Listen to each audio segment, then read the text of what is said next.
Good evening, I'm Amna Nawaz. And I'm Jeff Bennett. On the NewsHour tonight, a second apparent assassination attempt on former President Trump, this time at his Florida golf club, raises more questions about Secret Service protection.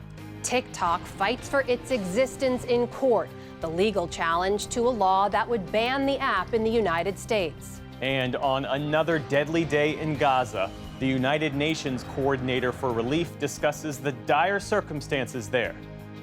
The needs have only grown because the whole of Gaza lies in ruins.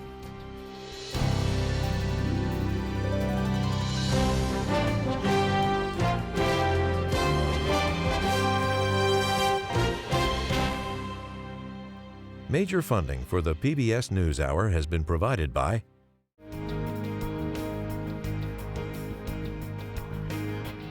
the ongoing support of these individuals and institutions, and friends of the NewsHour, including Leonard and Norma Chlorfine, and the Judy and Peter Bloom Kovler Foundation.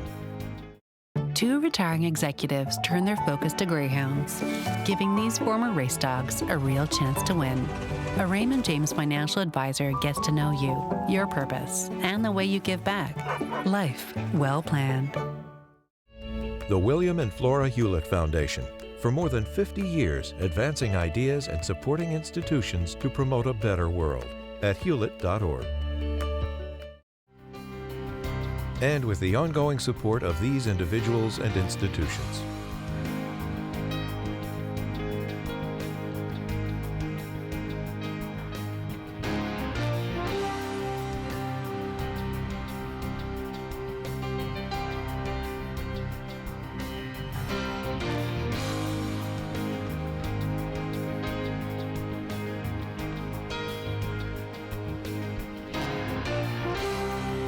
This program was made possible by the Corporation for Public Broadcasting and by contributions to your PBS station from viewers like you.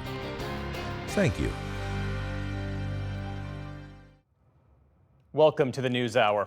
The man suspected of trying to assassinate former President Donald Trump while he was golfing has been charged with federal gun crimes. It is the second apparent attempt on the former president's life in just over 2 months, casting an ominous shadow over the 2024 presidential race.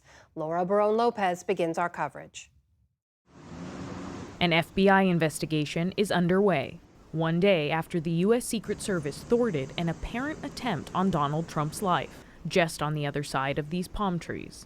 Yesterday afternoon, this country was reminded of the heightened and dynamic threat environment the United States Secret Service and its protectees face on a daily basis. It happened while he was playing golf at his own course near Mar-a-Lago.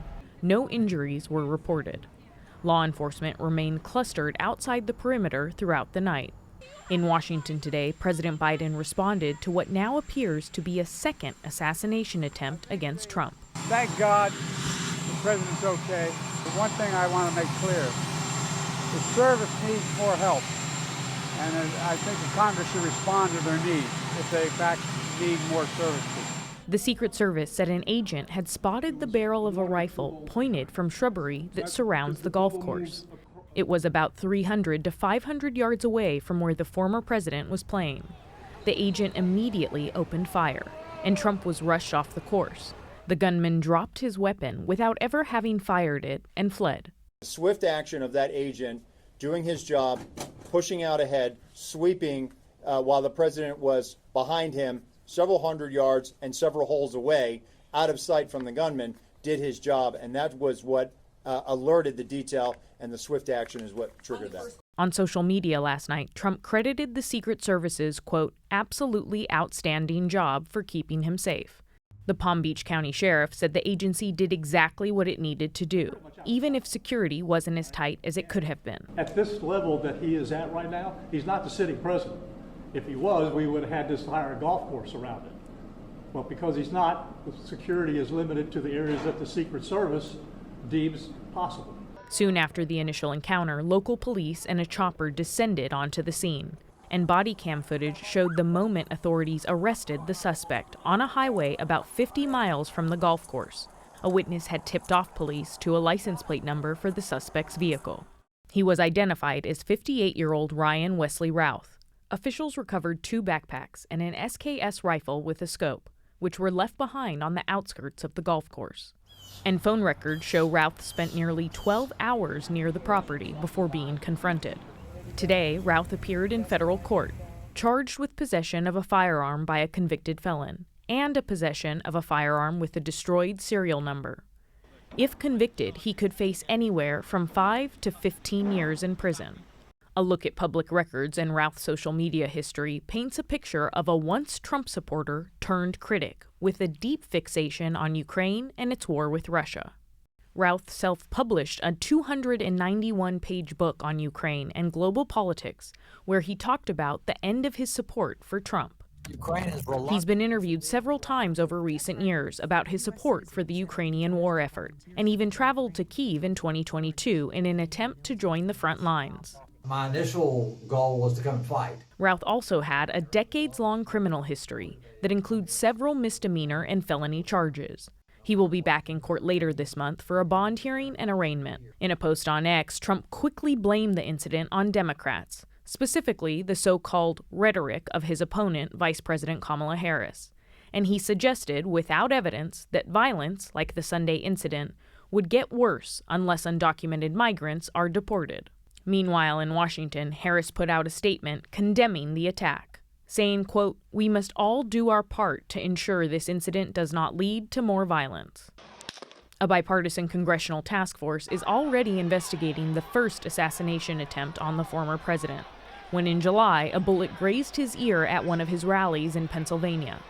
They were briefed on Sunday's incident by Secret Service and are awaiting more details. Ranking member on the task force, Democratic Congressman Jason Crow, spoke about the task force's work this morning. The scope of our task force was limited to investigating the Butler, Pennsylvania incident, so there were a lot of things that went wrong there, and it's just too early to tell whether or not those same issues were at play here or not. It's unclear how the incident will affect Trump's schedule, with just 50 days of campaigning left to go. For the PBS NewsHour, I'm Laura Barone-Lopez. The White House says the President Biden spoke with Trump and conveyed his relief that the former president is safe. Let's look a little deeper now at the challenges facing the Secret Service. Late today, Acting Director Ronald Rowe again vowed to take a hard look at the agency's strategy and procedures after the latest threat to former President Trump. The Secret Service's protective methodologies work, and they are sound, and we saw that yesterday. But the way we are positioned right now in this dynamic threat environment, it has given me guidance to say, you know what, we need to look at what our protective methodology is. We need to get out of a reactive model and get to a readiness model. For more now, we're joined by Carol Leonnig, investigative reporter with The Washington Post and the author of Zero Fail, The Rise and Fall of the Secret Service. Carol, good to see you. Let's just start with what we learned from the acting director there this afternoon. The suspect here did not have a line of sight to former President Trump, never fired his weapon. So what are you hearing from your Secret Service sources? Do they consider this a success? They do consider it a success in one respect, Amna, and that is that this gunman never got a shot off at the agents or at former President Trump.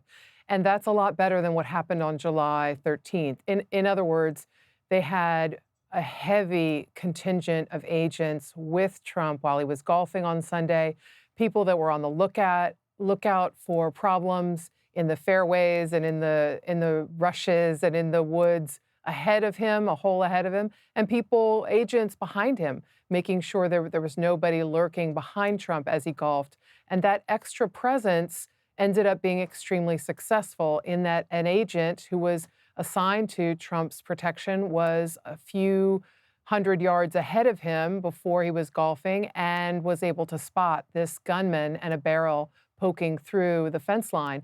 But what I'm also hearing is that Director Rowe is very concerned about the safety of Donald Trump going in through this election. 2 times now in 9 weeks, he has been the subject or the target of a gunman with a long rifle and a semi-automatic, and that is really disturbing. There are big questions about whether or not the service can protect him on an enormous field that is called a golf course, especially when it is porous, unsecured, and not on a military base as some of the places where President Obama and President Reagan used to golf. Carol, as you heard my colleague Laura report there, the Palm Beach County Sheriff noted if Trump were a sitting president, the security presence would be different. You noted the success in this particular case, that no shots fired, he remained unharmed. But has former President Trump's detail changed at all since the last assassination attempt? And should it change moving forward? It absolutely has changed since July 13th. I'm told that he had a contingent with him on Sunday that was at least a Secret Service contingent with him that was equivalent to the protection level for a president. What's different, of course, is that they didn't close off streets, the public streets that sort of border this golf course in West Palm Beach. And that might have been done, or that might have been temporarily done for some fairways that he was playing through that are very close to these roadways. You know, a gunman, if he had been more successful, would have been tens of feet or dozens of feet from Trump if he had not been spotted ahead of time. And if he had been president, those roadways may not have had the same kind of access to the gunman who actually sort of camped out there, as far as we can tell, for 12 hours before Donald Trump arrived. You have long reported on what you've learned from your sources about the resources issue, the personnel and staffing issues within the Secret Service. You heard the acting director there talk about wanting more resources from Congress, but also moving from a reactive to a readiness model. What does that mean, and what would it take? So first off, I just want to underscore how dramatic it is what Acting Director Rowe said. There has been no director of the Secret Service who has suggested there was anything that needed fixing in the protective model, or suggested that the Secret Service was more reactive than proactive. In the 10 years since I covered a series of huge security lapses and gaffes, no Secret Service director has said anything but, my guys did a great job against terrible odds, some paraphrase of that shape. It is a very, very big deal what Acting Director Rowe said today, that he wants to review how the protective model works and rethink it, and where it may not be working well. He's also the first director to say publicly, and he didn't say as much about this today, but he has said this in other settings that I've been hearing about privately. He's the first director in those 10 years to say, we are going to need a lot more money. We cannot, as he said it today, we cannot continue to do more with less. And that's an acknowledgement that just isn't part of the Secret Service's DNA. They're always of the mind, and I've met many directors, they're always of the mind, hey, boss, we got this, we got your back, everything's fine. This is the first time I'm hearing a director say either of these two things. Carol, in the 30 seconds or so I have left, how worried are the Secret Service sources you talked to about continued attempts against either former President Trump's life or any of the other candidates? Extremely worried. After July 13th, there was a great concern about copycats, somebody trying to repeat what Matthew Crooks did in Butler, Pennsylvania. The fact that this has happened again only ratchets up the anxiety level. It only makes them convinced that it could happen tomorrow or next week. Carol Leonnig of The Washington Post joining us tonight. Carol, thank you so much. Good to speak with you. You too.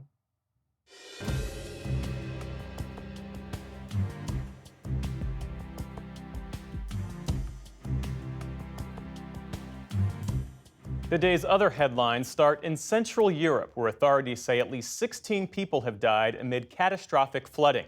A slow-moving storm system is pounding the region with unrelenting rain. Poland, Slovakia, the Czech Republic, and southern Germany are among the hardest hit. Sejal Karia of ITV News has our report. Such is the size and scale of the flooding across Central Europe, it's being called a catastrophe.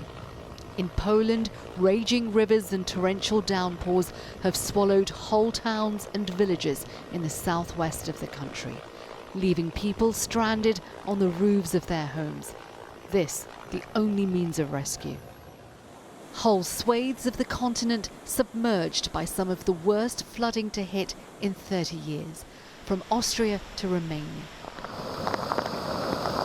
The gushing force of the floodwaters sweeping away everything in their path, destroying lives and livelihoods.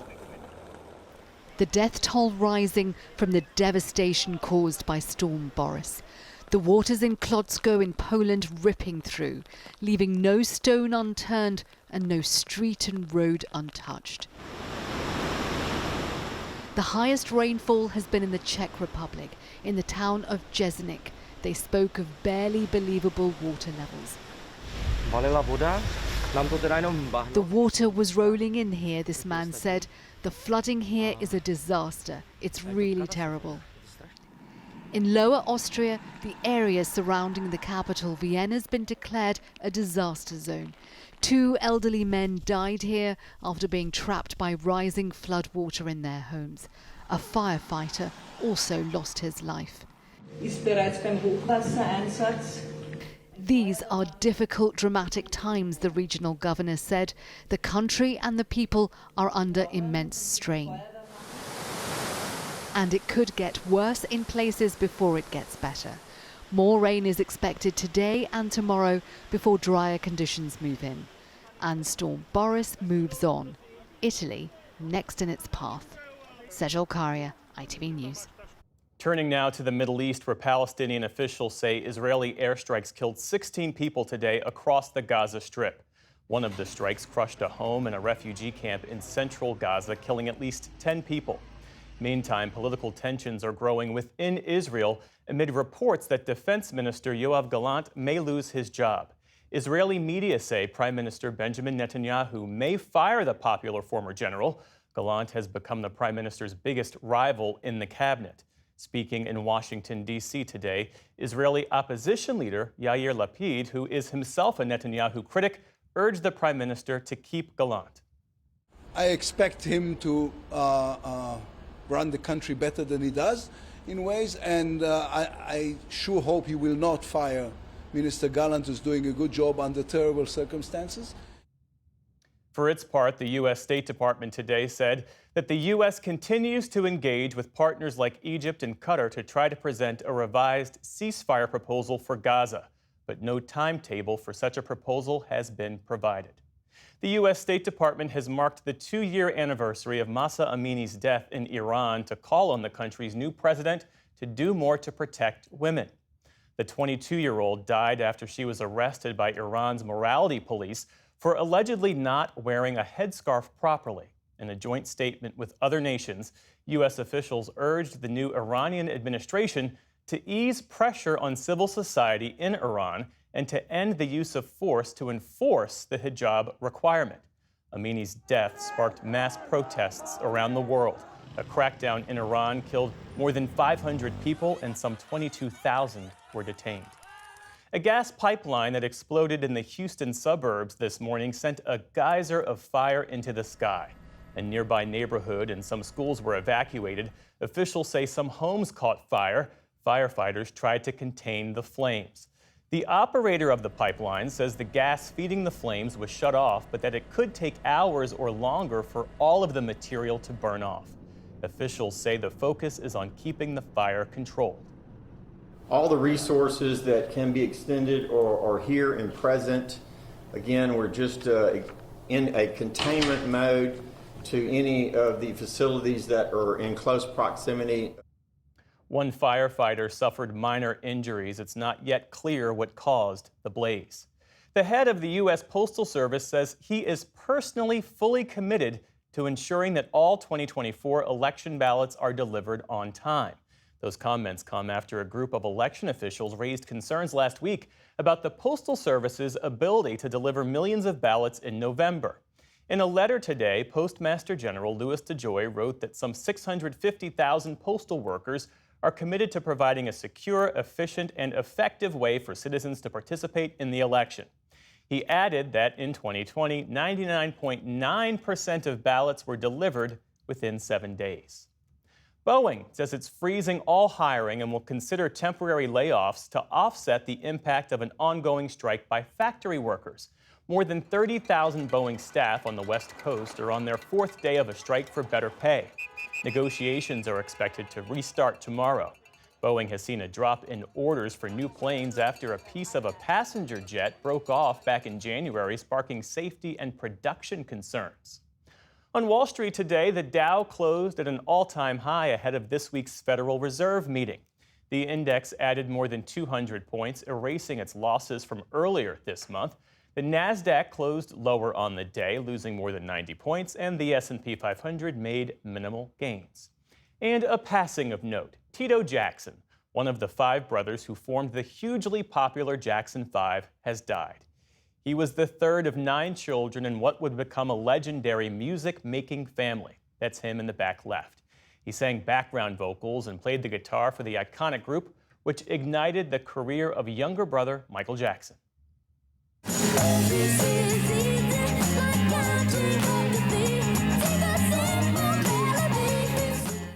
Known for defining hits like ABC and I'll Be There, the Jackson 5 were inducted into the Rock and Roll Hall of Fame in 1997. Tito Jackson was 70 years old. Still to come on the NewsHour, Tamara Keith and Amy Walter weigh in on the political implications of a second apparent Trump assassination attempt. A Miami climate activist turns warnings about sea level rise into a collaborative art project. And members of a multi-generational apartment community give their brief but spectacular take on family. This is the PBS NewsHour from the David M. Rubenstein Studio at WETA in Washington, and in the West from the Walter Cronkite School of Journalism at Arizona State University. The Justice Department and TikTok faced off in federal court today over a law that would require the app to break ties with its Chinese-controlled parent company, ByteDance, or be banned in the U.S. NPR's Bobby Allen is covering it all and joins us now. So, Bobby, it's good to see you. So what did the lawyers for TikTok's parent company, what did they argue in court today, and what was the case that the U.S. government laid out? So TikTok's lawyers say this is a free speech violation in 2 ways. First, it would violate the free speech of 170 million Americans who use the app. That's more than half of the U.S. population. And secondly, the lawyers say it would violate the free speech rights of TikTok itself, right? We know TikTok is owned by a China-based parent company, ByteDance, but it has a U.S. entity in the Los Angeles area. And the lawyers said, look, that company too, when it makes curation decisions about what people see on the algorithm, that's a type of free expression. The Justice Department said, hey, hang on a minute here. TikTok is owned by ByteDance, and it's not just China. It's a country that is a foreign adversary. This is a country who can do espionage on U.S. citizens. This is a country that might be interested in the data of Americans. And because of that danger, it needs to be shut down by January 19th. So how do we know, Bobby, that TikTok is a national security threat? So TikTok's lawyers say the threat that China poses is theoretical, that the government has never shown any bulletproof evidence that the Chinese government has interfered in the app in any way. They can't show that China's ever used it for spying. They can't show that China has ever used it to influence the app. But on the flip side, the Department of Justice says they have done a lot of probing through the national security apparatus, and they've come up with a very compelling case that China does have the capability to use TikTok against Americans, but the details of it must stay classified. The Department of Justice says the nitty-gritty examples of how this is happening is top secret, and they won't reveal it to the public, nor will they even reveal it to TikTok's own legal team. And that has really upset TikTok's legal team and TikTokers who are on the app and say, hey, if this is so dangerous, show us the goods. Where is it? And remind us of the stakes here, because I've seen some numbers that half of all U.S. adults use TikTok in some capacity. Is that the case? Yeah, it's about half of Americans are on TikTok, extremely popular with young people. Interestingly, though, public support for banning TikTok has been on the wane. It used to be around 50% last year. Now it's somewhere around 32%, which shows that the American public is kind of backing away from this idea that TikTok ought to be banned. And look, it's really notable that both the presidential campaigns of Donald Trump and Kamala Harris have very active accounts on TikTok. Trump, of course, said he wanted to ban and tried to ban TikTok when he was in the White House. Now he says he's on TikTok's side. And Kamala Harris, as the vice president of the United States, is on the team essentially that is now actively trying to ban TikTok. So there's a real question. If this is such a national security threat, why are these two presidential campaigns using it so actively? What do we know about how difficult it might be for ByteDance to sell or spin off TikTok?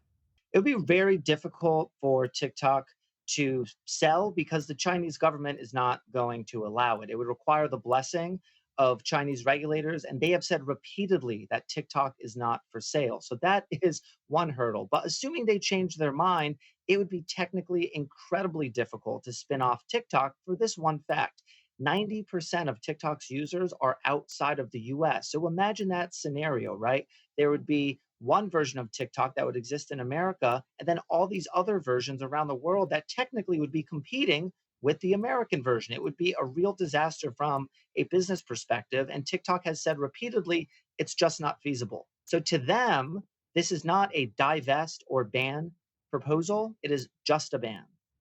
So if TikTok loses this case, if they are ultimately unsuccessful, what does the future of this app look like in this country and for the people who've built careers as content creators mainly on TikTok? Yeah, if this ban is upheld, as soon as January 19th, there's going to be a big crackdown. The app will be kicked out of Google and Apple's App Store. It's no longer going to receive software updates. It's going to die a slow death, and eventually it's not going to be usable at all on any devices within America. And doing business with TikTok would become a crime that is prosecutable under the law. So this is a very high stakes, very serious legal situation that TikTok finds itself in. So lots of uncertainty around this case. Do we know what happens next? We do. So by December, we should be getting a decision from these 3 judges on this appeals court in Washington. Either side can appeal for the whole appeals court to listen, and then ultimately it can be appealed to the U.S. Supreme Court, which may have the ultimate say as to whether TikTok survives in the U.S. or not. NPR's Bobby Allen. Bobby, thanks as always. Thanks, Jeff.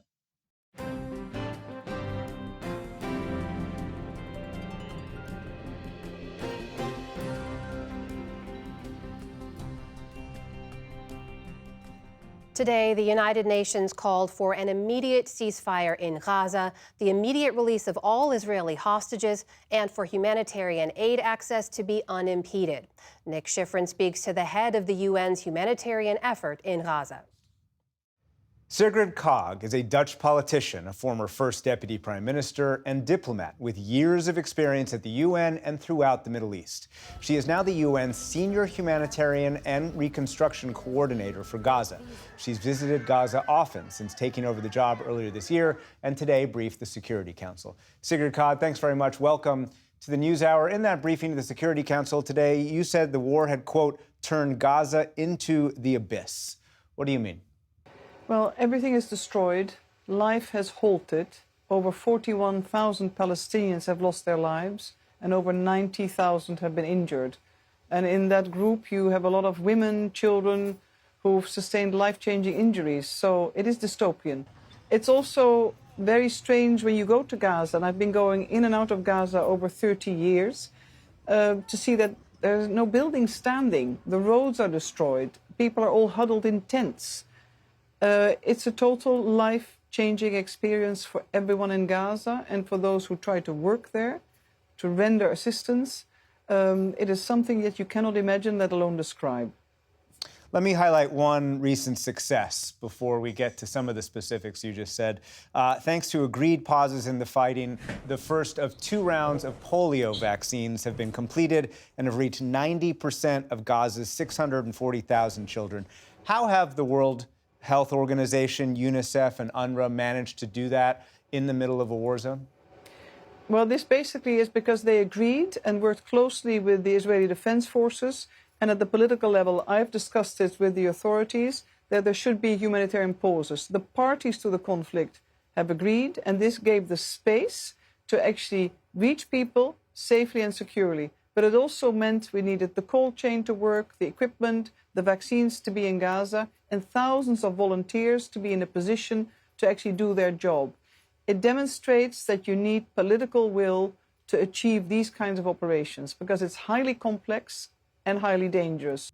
You noted today that the, quote, breakdown of law and order and looting of supplies are impeding assistance distribution. And you also said that there had been denials, delays, and a lack of safety for humanitarian workers. How short is Gaza of the assistance it needs?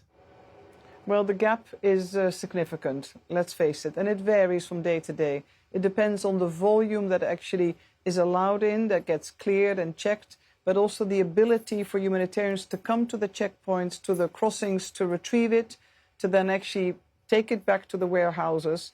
And that's, of course, also where law and order, safety and security are serious issues. This is not only a matter of supplies to the crossings, it's also our collective ability to receive and distribute. And a lot more needs to happen in order to actually be affirmative in reaching those goals.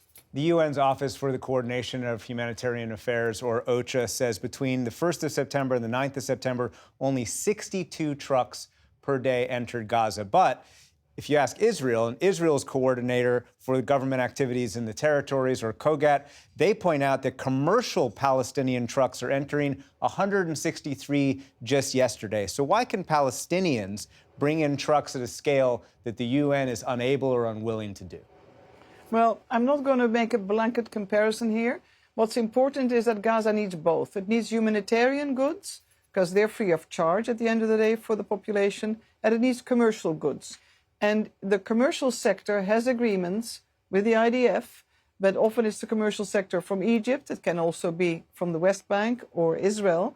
And they often organize themselves also that they have security on top of the truck, basically. As humanitarians, we can't do that. So we're both vulnerable, but we're also dependent on the approvals given. The most important comparator, I would say, is before the 7th of October, 1,000 trucks a day entered Gaza. So if you add up these statistics, on a good day, currently, 150 and 60, that's only 210. Now you can then easily conclude that it's nowhere near meeting the basic needs of the population. And the needs have only grown because the whole of Gaza lies in ruins. As you know, Israeli officials question why there is any UN aid or humanitarian aid sitting inside Gaza. They point out the distribution problems within Gaza that you've struggled with. Why haven't you been able to overcome some of those distribution problems? I would turn the question around. There are roles and responsibilities. Under international humanitarian law, the humanitarian workers need to be protected. They cannot be targets. The safety and security needs to be guaranteed. If the volume is too little or it's too unsafe because the fighting continues, humanitarians can't work. And you can see that in the statistic of the high number of humanitarian workers who've lost their lives. I wish it were as easy as statements. The complexity of delivering on humanitarian assistance in a war zone, which is Gaza, and the density of the population and huddled together in around 11% of the Gaza Strip makes this a totally different story. We need a ceasefire and we need the unconditional release of the hostages in order to actually start to reach people in a serious manner. Just last week, there were strikes on a UN school turned shelter and on tents in the humanitarian zone al-Mawasi that Palestinians say killed as many as 40 people. Israel says in both cases, the targets were members of Hamas, senior members of Hamas in the case of al-Mawasi. Do you believe Hamas is using UN schools turned shelters as well as the humanitarian zone as shields for their militant activities? Do you believe these strikes were justified? I don't think it's a matter of what I believe. We know what international humanitarian law says, that civilian infrastructure should not be used by any of the parties, and it can also not be a target. We always need to be mindful of the protection of civilians and the proportionality in the conduct of war. I'm not in Gaza right now, and I'm not an investigator, but we know the duty and the obligations on the parties to the conflict are very clear.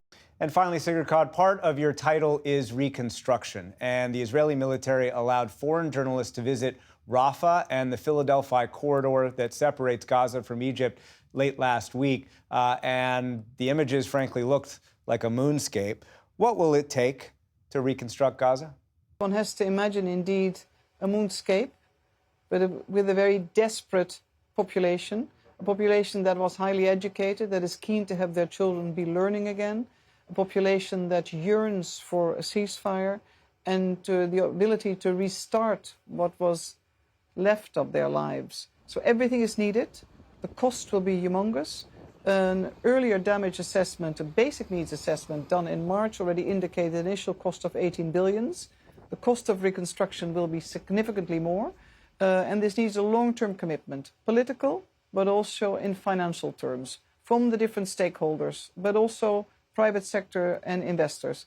But we need to start the plans now. They're available. The Palestinian Authority has designed them. The international community has them. It's a long, hard slug which requires everybody, and to not forget about the population in Gaza. When there's a ceasefire, the work is only beginning. Sigrid Kaag, thank you very much.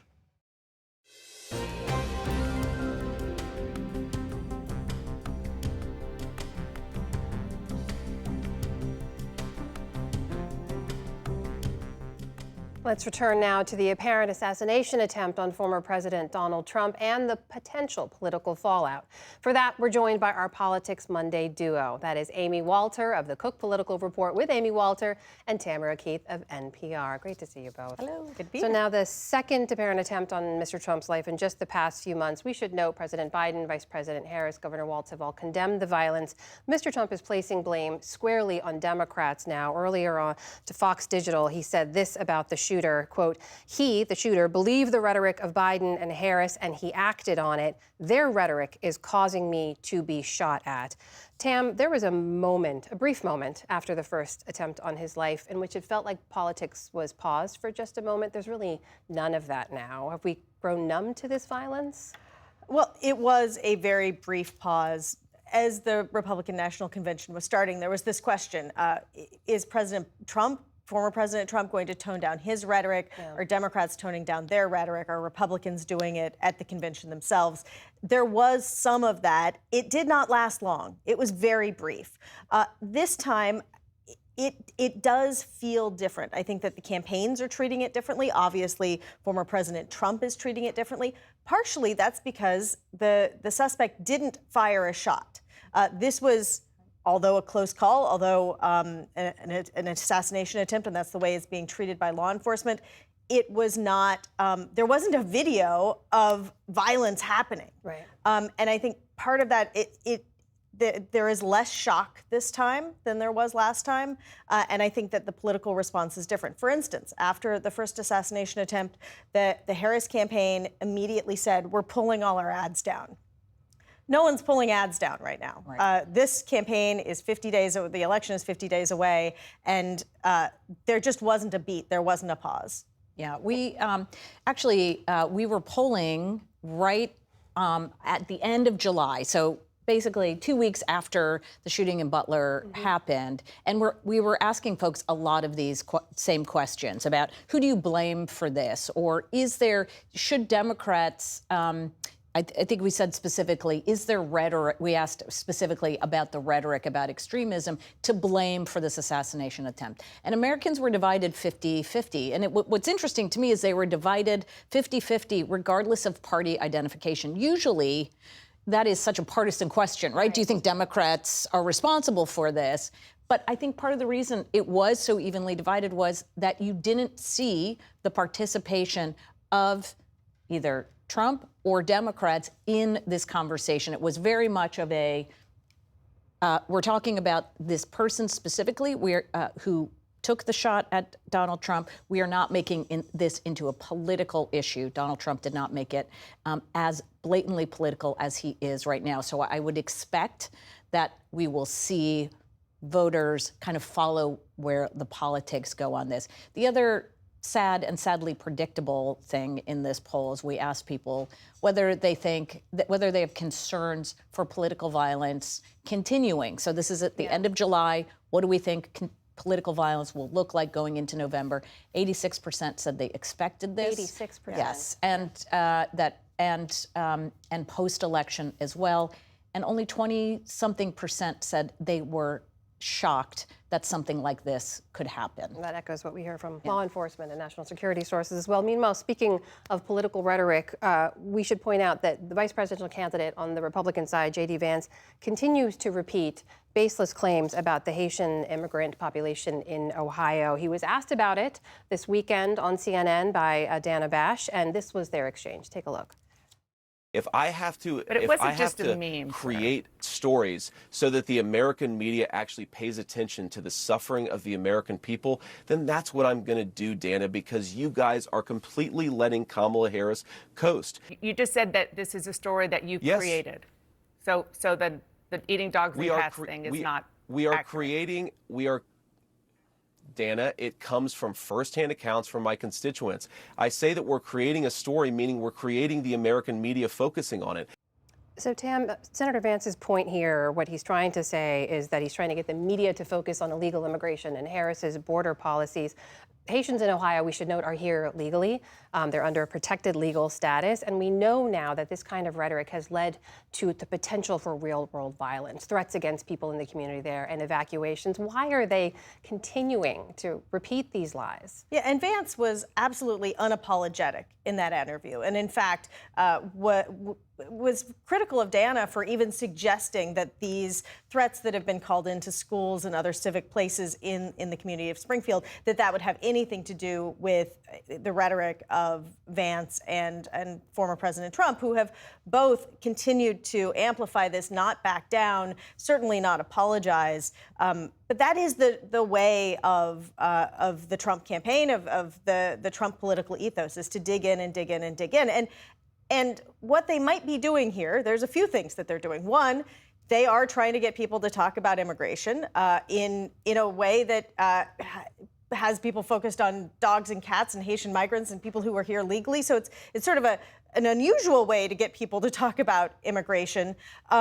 But, the other thing is, it was a week where former President Trump had a really bad debate where he went on stage and he said he had concepts for plans, but not actual plans, where a lot of things went wrong for Trump. And he has been struggling for weeks to get any political oxygen at all directed to him in any way that is on his terms. And so this was a way they could get political oxygen on their terms. Well, and the interesting thing about that debate, too, is the amount of time that Donald Trump talked about illegal immigration was a lot. He turned almost every single question to immigration. Very little of it did he turn to the issue that the broad majority of Americans say is their top issue, which is the economy and inflation, where a lot of Republicans walked away from that debate saying they couldn't understand why he didn't pivot more to an issue where he also has an opportunity to put the Harris campaign back on their heels, which is to talk about inflation that occurred during that administration. So he wants to talk about immigration because it is, one, a very comfortable place for him, and two, yes, he has an advantage there.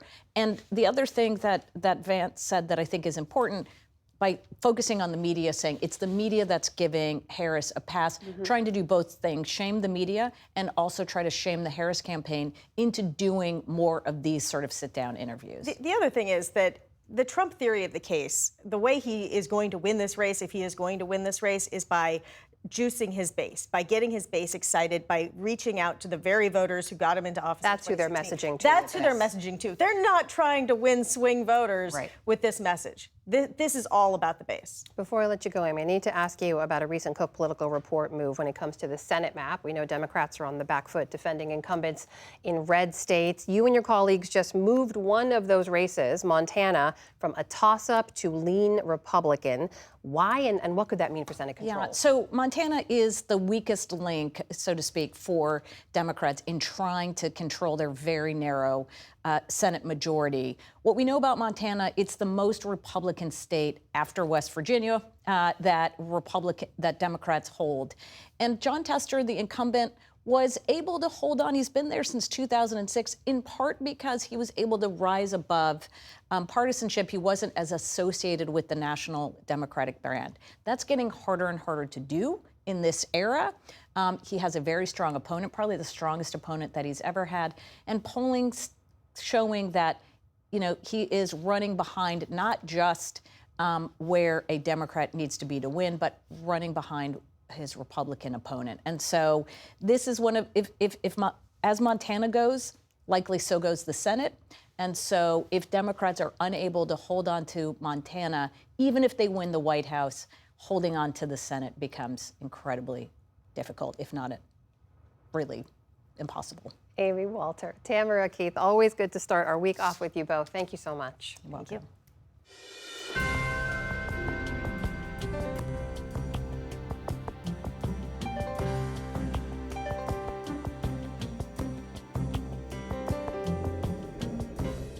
Scientists project that sea levels around parts of Florida could rise as much as 8 feet over the coming decades.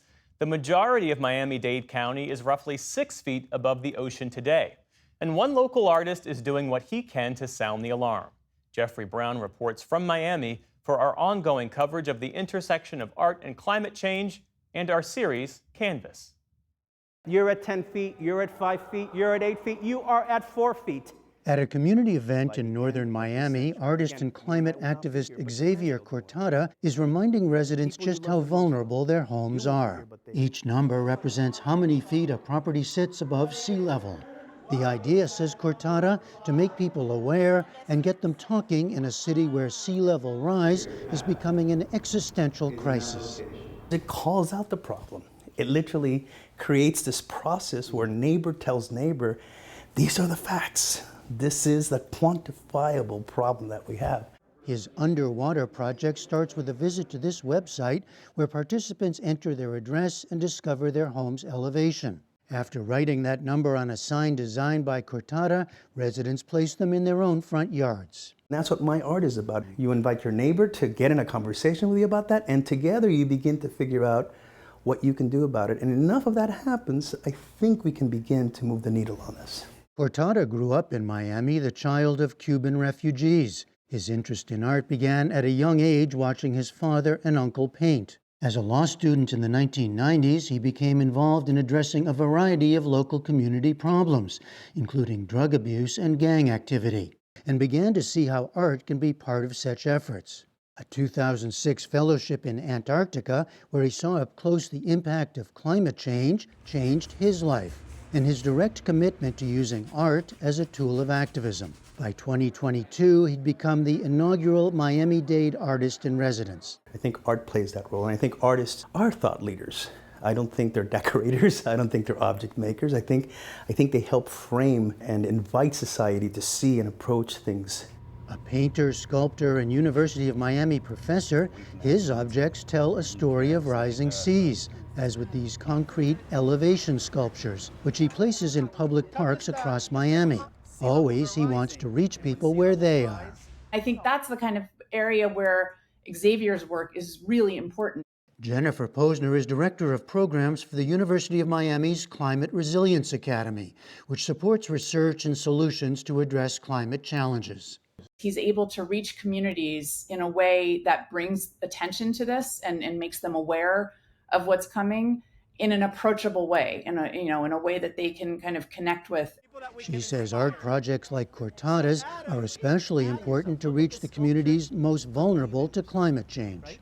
The fact is that the communities that are most in need, that have been historically the most disadvantaged, overlooked, are the ones that are experiencing the challenges of climate change the most acutely. I think it's one thing when we see maps on the news that say, in 20 years, we're all going to be underwater. He's been so successful in making these really hyper-local connections for people. Where do they live? How high is their elevation?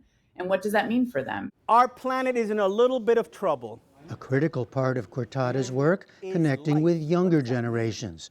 On this day at a summer camp at a school in Miami's North Bay Village. Here, the message was in the form of a mural. This is the elevation, the feet above sea level of your school.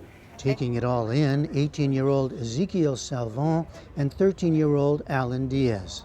These signs, when you see kids more engaged, the parents will be more engaged as well, and it overall just help like what's going on in our community. Art to me is like a way to like express yourself and like how you feel, like your thoughts. So I believe that it was like a great way to portray that.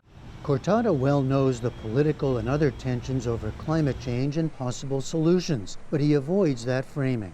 Framing this as a partisan issue isn't going to solve the problem. What I'm trying to do is let your neighbor from another party across the street understand that it's black and white. It's the elevation of your home. Science in many ways should be the owner's manual for this planet, that it shouldn't be politicized, because Antarctica doesn't care who you're voting for, it's still coming.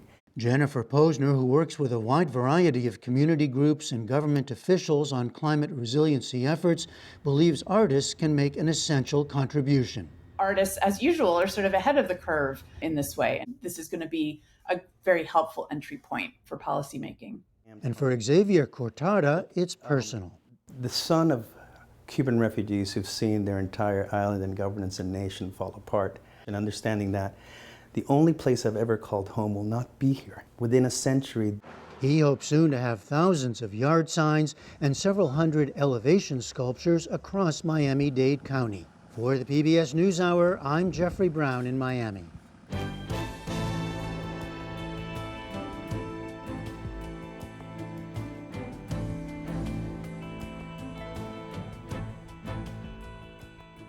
Older adults will soon outnumber children on a global scale. So in a new series, our brief but spectacular team is exploring our evolving beliefs about age. Tonight, we bring you the story of Bridge Meadows, an innovative multi-generational housing community in Oregon that builds connections between foster youth, their families, and elders. Here now are 3 generations of Bridge Meadows residents on how living in this vibrant community has transformed their lives for the better. When they told us about this place, literally, we were both kind of looking at each other like, is that real? They're not right here, honey. I've been living here in Bridge Meadows for 7 years. Grandma Kathy takes care of me and my brother when my parents are away. I still remember the first time they called me Grandma Kathy. Bridge Meadows is an intergenerational living space where we have children that have come out of foster homes, and then we have elders. My husband had just passed away in 2016. We didn't have the income, and so I had signed up for low-income housing. They told me about Bridge Meadows. Bridge Meadows gave me the opportunity to come into other people's lives. We're all set up here in a little semicircle. When we got married, we initially were very clear with each other we wanted to be parents. Of course, we ran into, issues, fertility stuff and that kind of thing. And then I was like, hey, we got an extra room, we got space, we are a good couple, and we have love to give, and this community needs us. At this point, we've fostered 14 kids in total over the course of a number of years, and adopted 2. My name is Victor and I'm 9 years old. This is my brother Cam. My name is Cam. I'm going into 2nd grade. When you're in the mix, when you're being a foster parent and doing all the day-to-day stuff, you don't always have the supports. Grandma Kathy is a member of our community that we met early on after moving here. Victor was this little guy just running around, just full of energy. I was holding Cam, and he was a baby at the time. I just looked into his eyes and I just fell in love with him. She helps us when we need a little break. She is the biggest hearted person that you can imagine. Part of the design is for me to provide support for other families. The intentionality of the place means that there's always that understanding that we're all here to connect with each other. If ever you need that connection, it's there for you. Our elder neighbors are dealing with elder issues. We have a community support specialist that their specific focus is to make sure that the elders in our community are being as well served as the families and the children. So that means if they need a ride to a doctor visit, that can be provided for them. Well, I have 8 of my own grandchildren, and I'm so far away from them that I don't get to see them. And these little boys, they are just so special, and I'm just proud to be their grandma. It's been transformative for our kids. My name is Brian Parker. My name is Josie Parker. And this is our brief but spectacular take on family. And you can watch all of the stories in our brief but spectacular series on aging online at pbs.org/newshour. And join us again here tomorrow night when we'll kick off a series of reports on controversial efforts to mine the ocean floor. And that is the NewsHour for tonight. I'm Amna Nawaz. And I'm Jeff Bennett. For all of us here at the PBS NewsHour, thanks for spending part of your evening with us. Major funding for the PBS NewsHour has been provided by On an American Cruise Line's journey, travelers experience the maritime heritage and culture of the Maine coast and New England islands. Our fleet of small cruise ships explore American landscapes, seaside villages, and historic harbors, where you can experience local customs and cuisine. American Cruise Lines, proud sponsor of PBS NewsHour. At BDO, I feel like a true individual. People value me for me. They care about what I want, my needs, my career path. I matter here.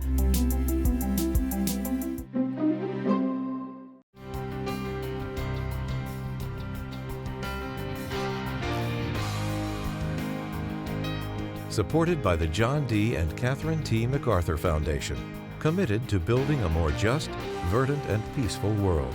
More information at macfound.org. And with the ongoing support of these institutions.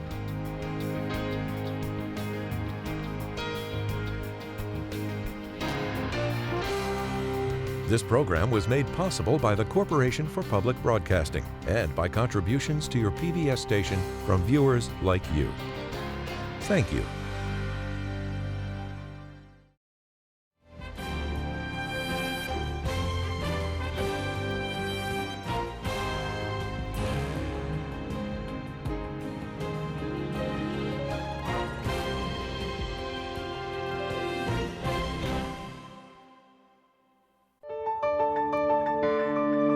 You're watching PBS.